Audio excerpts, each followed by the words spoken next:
Ah, c'est pas mal, aujourd'hui on a des espèces de phénomènes de lumière qui se passent avec des nuages qui passent devant le soleil et qui modifient la lumière de cette vidéo. Tes sous de Noël passent dans ma drogue, boy, et je sais que ta girl veut goûter à ma double glace, boy. Encore un rappeur qui aime bien parler de son kiki, comme Ademo de PNL ou comme une grosse majorité de rappeurs, en fait, rien que le fait de parler de leurs gags, ça les excite. Notons que le comportement de ces hommes qui aiment parler de leur appareil génital à des jeunes gens n'est pas très différent de celui des exhibitionnistes qui errent autour des écoles. En gros, c'est le même délire, c'est la même excitation sexuelle recherchée. Je m'en bats les couilles de la juge, wesh, je guette les cuisses de la greffière. Là, il veut montrer qu'il est un vrai criminel et ayant déjà eu affaire avec la justice. Tout le monde ne connaît pas le terme greffière, lui, il connaît. En même temps, il veut montrer que pour lui, greffière ou juge, peu importe les métiers et les responsabilités, elles restent pour lui des femmes, donc des objets de prédation avant tout. Il y a des armes, des quêtes, des saisies, des enquêtes, et toi t'es qui? Moi je bute du Paki vers le carrefour d'Evry, ouais, ok, sale pute. Est-ce qu'il tue des Pakistanais vers le carrefour d'Evry, ou est-ce qu'il fume du shit pakistanais vers le carrefour d'Evry? J'avoue que je n'ai pas compris cette punchline. Si quelqu'un a compris le sens, merci de nous en faire part en commentaire. J'ai mes bagues, j'ai mes boucs, j'ai ma batte, c'est mon gang, toi t'es bad, et ton groupe lèche des chattes. Je suis un bad boy, je fais mon job, je veux ma jap dans ma Jeep. Je mets pas le fric de mon crack dans mes clics. Oh là là, qu'est-ce qu'il écrit bien.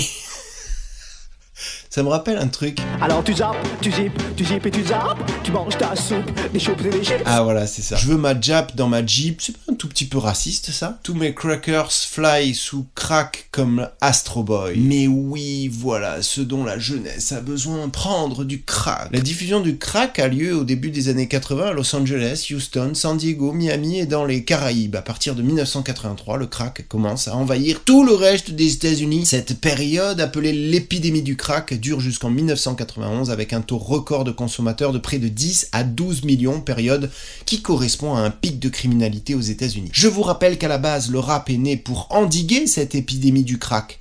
À l'époque, la Zulu Nation, Afrika Bambaataa, tout ça, ils étaient anti-drogue à fond, c'était une question de survie. Comment ça se fait? C'est comme si des résistants étaient devenus néo-nazis. Le rap va rester comme un des plus gros contre son camp de l'histoire de la pensée humaine. Pour les crackers, il y a du quecra sous tout type de météo. Sous tout type de météo, il y a du crack. Blague à part, on dirait vraiment une pub. Le soleil vient de se lever, on réchauffe le caillou au briquet. Je souhaite la mort de Skyler, je veux même plus qu'on revoie son squelette. Skyler est la femme de Walter White dans la série Breaking Bad. Ce personnage est détesté par Zola parce qu'elle cherche à dissuader son mari de faire des activités illégales. En plus, dans la série, Walter White a recours à de l'acide fluorhydrique pour dissoudre les cadavres.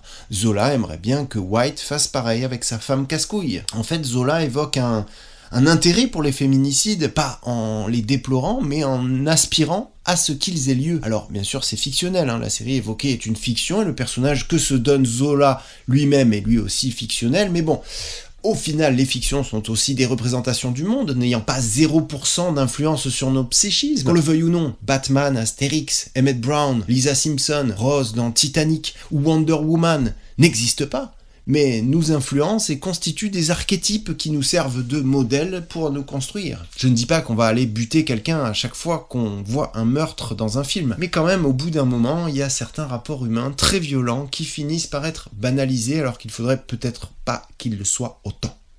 Oui, j'aime le subjonctif. Mais c'est ta team que je vois, je tire 2 coups dans l'impasse. Mais c'est ta girl que je vois, je mets 2 rounds dans sa chatte. De la pub pour des règlements de compte. A girl and a girl and a girl. Il est vrai que le matin, je change de tasse et que toutes les semaines, je change de caisse. Quelle originalité, mais quelle plume. Hey. Pétasse, on va baiser, pétasse, on va baiser, pétasse, on va baiser, pétasse, on va baiser. Gros bolide, ça s'agite, ma daronne n'est même plus inquiète. Ça sert à quoi d'avoir un gros bolide en fait? Soir ce, je tréran en 4x4, soir ce, elle finit à 4 pattes. Pourquoi employer le verbe finir pour évoquer une position sexuelle qui n'a rien de dégradante. Je veux dire, dans une levrette, il y a quelqu'un qui est à genoux et l'autre à quatre pattes, ça n'a rien d'humiliant en soi. Pourquoi dire finir à quatre pattes? Il veut dire qu'il l'a tellement soumise qu'elle a été obligée de finalement se mettre à quatre pattes. C'est de la culture du viol, ça, non? Zola Digno bombarde sur le périph'. Apologie de la violence routière. Pour info, sur le périph' Aurélien, il y a d'autres êtres humains qui ne souhaitent pas mourir dans un accident de la route. Tu n'es pas tout seul, Aurélien. Allô? Gucci, Gucci, Gucci, Gucci, Gucci, Gucci, Gucci, Gucci.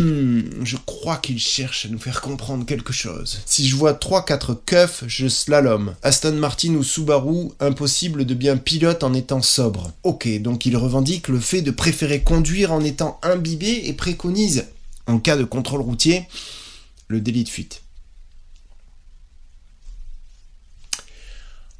Ouais, c'est Zolaski, d'Evry, zigzag sur l'A6. Apologie de la violence routière. Again and again and again and again. 7,65 toujours sur moi, je garde le mental, le métal et 2-3 balles. Apologie des armes à feu. Again and again and again and again. Ouais, c'est mon bif qui a sous ton lit. Je dégaine une mitraillette bandoulière comme Tony. Arme de guerre comme Montana Tony. Le Tony montanisme fondamentaliste. Le kalachisme pur jus. Le culte de la violence armée. Fébélec, on peut te cambuleter. On secoue ta boîte aux lettres, voir s'il y a beaucoup de papier. Si ça marche app, c'est le palier. Le prix s'affiche sur les murs. On a jeté nos cahiers. Donc là, présentement, c'est un petit tuto cambu où Zola donne des conseils aux jeunes sur ce qu'ils peuvent faire dans la vie. Des cambriolages, ou si ça marche pas, on jette son cahier et on se met sur le palier et on deal. Ou ça, par exemple, chez ton père, quand ça dort, on arrache tes bijoux. Alors là, attention, vous allez découvrir un genre de dialogue entre Zola et une victime de prostitution toxicomane. C'est assez abject et je préfère vous prévenir, on est dans la culture du viol, la soumission chimique et la cruauté sadique. Pour de la monnaie, babe, je sais que tu le fais.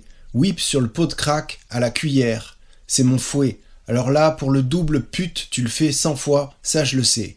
Ensuite, on a de la violence routière, again and again and again and again. Cet homme revendique de rouler vite dans les ruelles. C'est mon bolide que t'entends quand je remonte les ruelles. Burning sur l'avenue, j'ai pas la ceinture quand j'accélère dans le coupé. Le burning, c'est vraiment super utile. Le principe est de produire de la fumée en faisant tourner à fond le pneu de sa moto sur le bitume. Babe s'endort comme ça, elle coupe la bœuf dans le salon, elle rêve qu'on quitte le sale. Tire dans mon joint, parle pas. Voilà, alors apparemment sa meuf en a un peu marre de remplir des pochons pour lui et lui suggère l'idée d'avoir peut-être d'autres activités. Il lui répond « Parle pas !» comme quand Hamza dit « Une bitch qui parle, ça rime à rien, bite en bouche, ça lui va bien ». C'est toujours le même rapport entre les hommes et les femmes dans l'idéologie du rap. Ferme ta gueule et obéis. Il y a beaucoup d'instruments chez moi, je vais pas m'encombrer d'une guitare. Les guitares, c'est le nom que donnent les terroristes aux armes de type AK-47 lorsqu'ils ont des conversations un peu codé.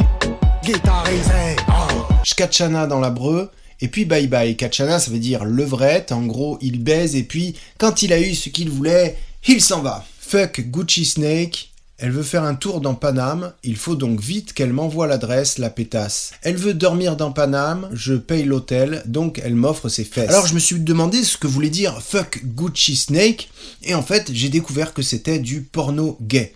Donc, on peut comprendre que si Zola dit « fuck Gucci Snake », c'est qu'il en a assez de visionner du porno gay et qu'il veut désormais passer à autre chose. Une vraie relation en chair et en os avec une femme qui va lui offrir ses fesses puisqu'il lui aura payé la chambre d'hôtel. C'est logique. Quand ma bitch prend ma carte, elle m'appelle mon doudou. Elle veut maigrir, mais mes gars la préfèrent dodue. Je garde mon bas de survêtement sur moi quand je la mougou par le dos. La bitch, elle a ses règles. Elle a taché les sièges de l'auto. Ma bitch veut maigrir, mais mes gars la préfèrent dodu. Il revendique ici le fait de prostituer une femme pour des gens qu'il appelle ses gars. Il la fait travailler même lorsqu'elle a ses règles au risque de tacher les sièges de sa voiture. Je suis calibré avec mes poteaux, concert showcase, dans le tourbus il y a des semi-autos. Des semi-automatiques c'est des armes à feu. Il dit qu'il en a dans le tourbus et que lui et tous ses amis sont toujours armés. Escorte, enlève le détecteur de fumée de la breu. La pute veut que je l'assume un peu. Il est ici en présence d'une personne en situation de prostitution qu'il appelle escorte. La breu c'est la brechamp, la chambre d'hôtel. Je tire fort sur la corde mais il y a 2 chiennes au bout de la laisse. Wouf wouf. La petite, elle est freak, je la baise et je la laisse. je la tue. Il y a un chouïa de misogynie peut-être. Appeler une femme chienne, c'est pas très sympa pour la gente féminine. Ensuite, après, je la laisse. Dans ce morceau, on l'entend clairement chuchoter « je la tue » de manière presque subliminale. À quoi ça sert? Pourquoi la tue-t-il?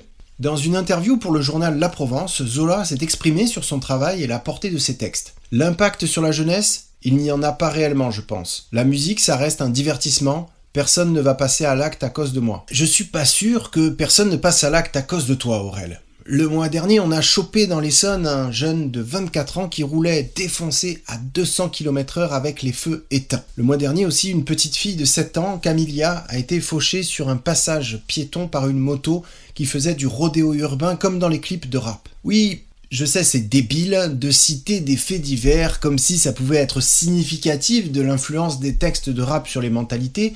Vous pouvez m'accuser de malhonnêteté intellectuelle, sauf que près de 600 personnes décèdent chaque année dans des accidents causés spécifiquement par ce genre de comportement, de conduite dangereuse, et que le jeune égoïste de 24 ans, Fonce D, qui roulait phare éteint à 200, et je pense que cette information doit être considérée comme tout à fait signifiante, n'était autre qu'Aurélien Nzuzi Zola lui-même. Il sera jugé le 13 février 2025, je ne commenterai pas l'affaire car le dérapeur ne parle jamais des crimes et délits commis par les rappeurs dans la vraie vie, je parle seulement de leurs textes, je n'analyse et commente que la fiction du rap, mais il m'était toutefois impossible de ne pas en faire mention car ça s'est passé alors même que cet épisode était en cours d'écriture. Comme si l'actualité croisait la réalisation des vidéos du dérapeur et je sais pas, je me suis dit qu'il valait mieux en parler. On sait jamais ce qui peut se passer plus tard. Pendant que le dérapeur écrivait son épisode, le rappeur Zola a réalisé dans la vie l'essence de ses textes violents et son apologie de la violence routière. On dit faut que t'arrêtes de crier les feux. On dit faut que t'arrêtes de crier les feux. On dit faut que t'arrêtes de crier les feux. Est-ce que la vie l'a rattrapé? Je ne sais pas. D'aucuns diront « Chais, c'est bien fait pour lui, s'il s'est fait choper ». Mais je ne crois pas que monsieur Nzuzi Zola va aller en prison pour de vrai. Je pense qu'il ne va même pas faire du ferme. Il va prendre quelques mois de sursis, et puis il va sortir, et puis ensuite, en voiture, il va sans doute renverser quelqu'un. Alors Mektoub ou pas Mektoub, je laisse les exégètes et autres spiritualistes interpréter ces événements significatif. Non, j'ai dit n'importe quoi. En plus, j'ai fait n'importe quoi. J'ai dit que je parlerai pas de l'affaire et puis après je parle de l'affaire. Je dis que je commande pas les faits et gestes des rappeurs dans la vie réelle et puis c'est ce que je fais. Alors voilà, vous pouvez me dire que je suis définitivement incohérent, certes, je l'avoue, mais à maximax culpus. Et j'aurais dû mieux travailler en latin afin de pouvoir m'exprimer en faisant des citations latines à l'occasion de temps en temps. Et là, c'est raté.